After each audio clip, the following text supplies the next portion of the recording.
You don't grow up in Sparta. You get replaced. Replaced by a version of you that doesn't flinch, doesn't ask, doesn't reach. And if you can't become that version fast enough, they don't comfort you. They display you. Because this isn't a school. It's a factory for obedience. And Dorian is the raw material. The first thing they do isn't teach him to fight. It's teach him to shrink. They put him in the center of a circle. Older teens. Stone faces. Silent mouths. And they don't say, "Welcome." They say, without words, "We are watching." Then they bring out the bread. Warm, close, real. Close enough that his fingers twitch. And right before he touches it, a shadow steps in. A staff hits the ground beside the basket. Not to break the bread. To break the idea that he's allowed to want it. That's the first rule Dorian learns. In Sparta, hunger isn't a problem. Hunger is a tool. If your stomach hurts, good. It means the lesson is working. They let him kneel.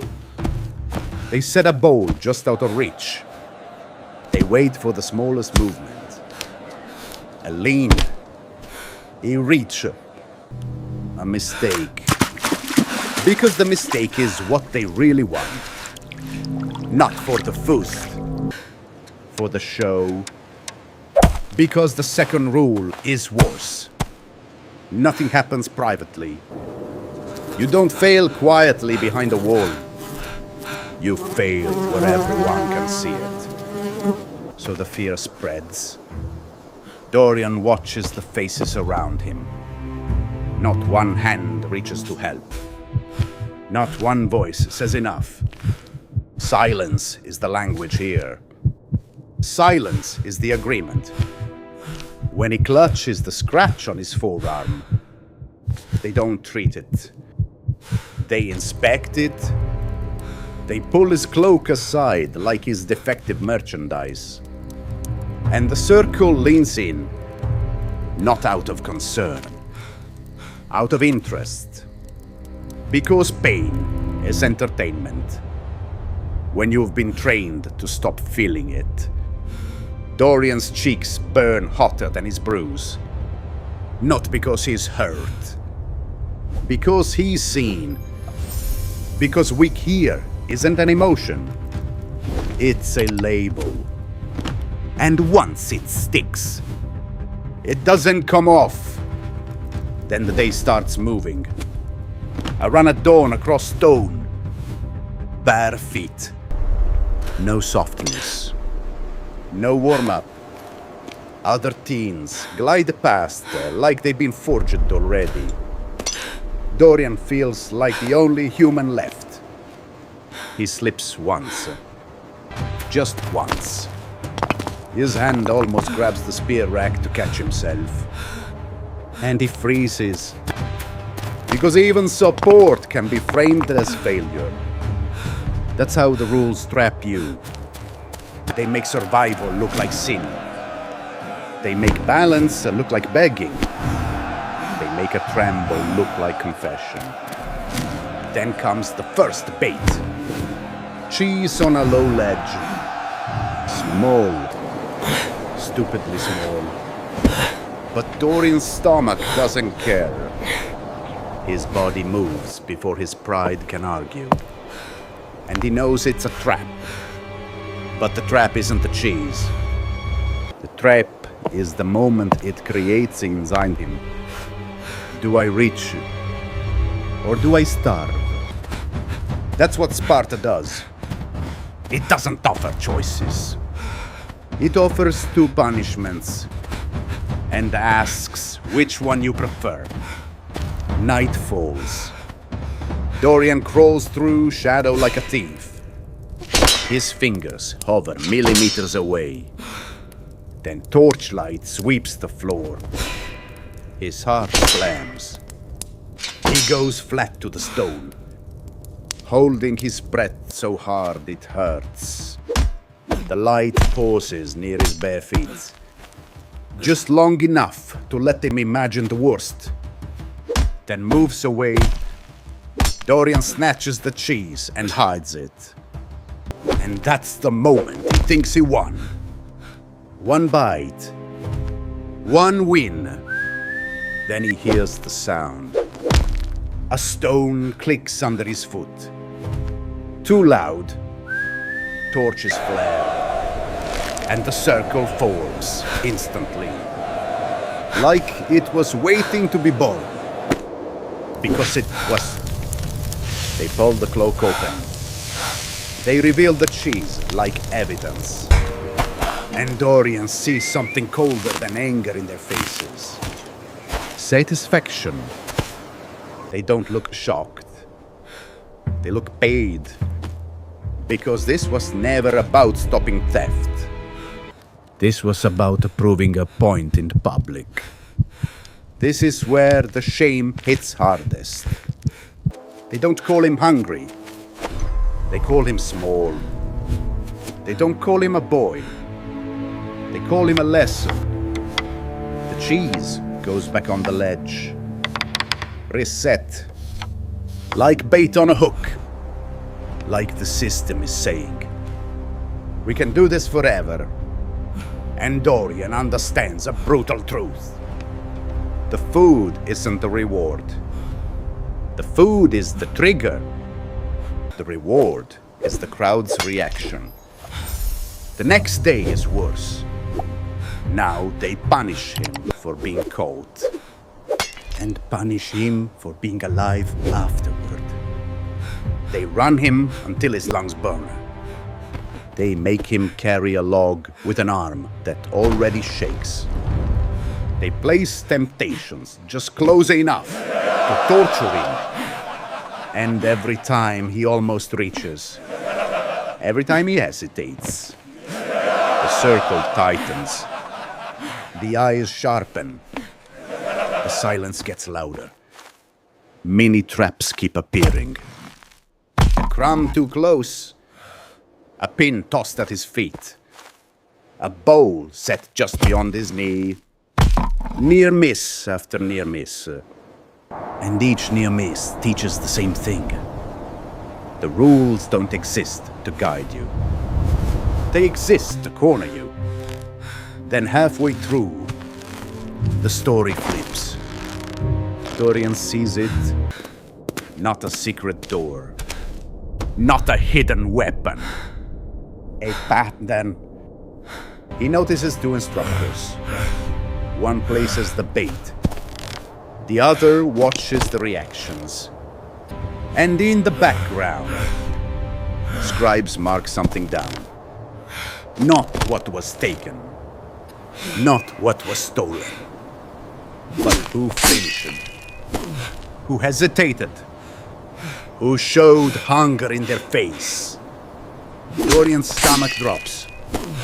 Because twist one is this. They don't set traps to catch thieves. They set traps to measure fear. Fear is the product. Shame is the tool that distributes it. And the circle of teens, it's not a class. It's an audience. Dorian realizes he isn't being trained for strength. He is being trained for compliance. They want him to learn the most dangerous skill in Sparta. To betray himself. To feel pain and pretend it isn't there. To want something and pretend he doesn't. To be human and hide it. That's why they punish him whether he reaches or not. If he reaches, he's weak. If he refuses, he's proud. Either way, the crowd gets a story. And the system wins. So Dorian changes, not by fighting back, by refusing to perform. When the bait drops again, closer this time, Dorian doesn't twitch. He doesn't look. He keeps his eyes forward, jaw clenched, like a statue that learned breathing. The circle leans in, confused because the system feeds on reaction, and Dorian just starved it. So they escalate. They take his ration anyway. They shame him anyway. Because here's the next lesson. Even perfect behavior doesn't protect you. Power decides the outcome first. Then it writes the reason after. Then night arrives again. Dorian finds something in the dust. A child's toy. Small, wooden, forgotten. A piece of childhood buried like contraband. His hand hovers. His chest tightens. Because holding it feels like a crime.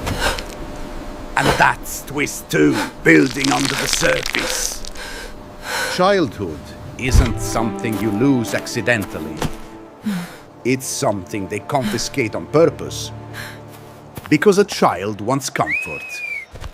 A child asks why. A child reaches for kindness. And Sparta cannot allow that. So they bury it. They mock it. They banish it out of your body. Dorian hides the toy for a moment. Then freezes as torchlight sweeps near. He cannot be caught with it. Not because it's dangerous. Because it is proof. Proof that the boy still exists inside the soldier. The light moves away.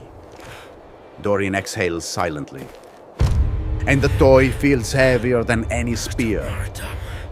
The next morning, the bait drops again. And this time, Dorian finally sees the full machine. Instructor drops bait. Scribes record reaction. Crowd forms circle. Shame spreads. It's a loop. A factory line. Not for warriors. For obedience that looks like pride. Dorian stands still. He refuses to flinch. The instructor steps closer, testing him. And when Dorian doesn't give them the moment, they punish him anyway. They yank the ration away like it was never his. And that's the final truth Sparta teaches. Mercy isn't earned. Mercy isn't the currency here. Mercy is a weakness the powerful can't afford to show. Because if they show mercy once, the boy might believe he's still allowed to be a boy. So they don't. They keep the circle alive. They keep the bait dropping. They keep the shame public. And at the end of the day, Dorian sees a new kid enter the gate. Same small shoulders. Same terrified eyes. The bait drops near the kid. The crowd leans in. And Dorian doesn't move. Not because he doesn't care. Because he understands the rule now. If you react, you feed the machine. If you reach, you give them a story. If you beg, you give them power. So he stands under the shadow of a giant statue. Small, steady, silent. His scratch still burns. His bruise still aches. His stomach still screams. But the tears stop falling. Not because he's healed. Because the factory has done its work. Sparta didn't take his childhood with a blade. It took it with a circle, with bait, with silence, with shame. And the cruelest part, it doesn't even need to chase him. Because by the end, Dorian learns to chase himself, to police his own hunger, to punish his own weakness, to bury his own childhood before anyone else can. That's what no mercy really means. Not just that they won't save you, but that they will teach you to stop trying to save yourself